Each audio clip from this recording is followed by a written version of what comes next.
বিশ্বনবী নারীদেরকে অনেক বিষয়ে সতর্ক করেছেন যে খবরদার এগুলো করো না। নারীদেরকে টাইট ফিটিং জামা পরতে নিষেধ করেছেন।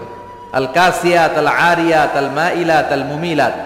কিছু কিছু বোনেরা এমন টাইট বোরকা পরে তার দেহের সব উঁচু নিচু ভাঁজ টের পাওয়া যায়, পুরুষরা আরো বেশি আকৃষ্ট হয়। এই বোনদের ব্যাপারে আমি বলি, বিশ্বনবী বলেছেন লা ইয়াদখুলনাল জান্নাতা ওয়া লা ইয়াজিদনা রিহাহা। তারা জান্নাতে তো ঢুকবেই না, জান্নাতের ঘ্রাণও এদের নাকে লাগবে না। এখান থেকে জান্নাতে পৌঁছতে আরো 500 বছরের রাস্তা, এত দূরে থাকতেই জান্নাতের ঘ্রাণ আপনার নাকে এসে ধাক্কা দিবে। তারপর ওই নারীরা জান্নাতে ঢুকতে পারবে না। টাইট ফিটিং জামা আছে না নাই? এখন বোরকার মধ্যে অনেক ডিজাইন, ইদানিং এদিকে কিছু ডিজাইন করে পরে, এদিকে করো না, এদিকে করো না, এদিকে করো না, বুঝবা না এই জায়গায় এগুলো করে।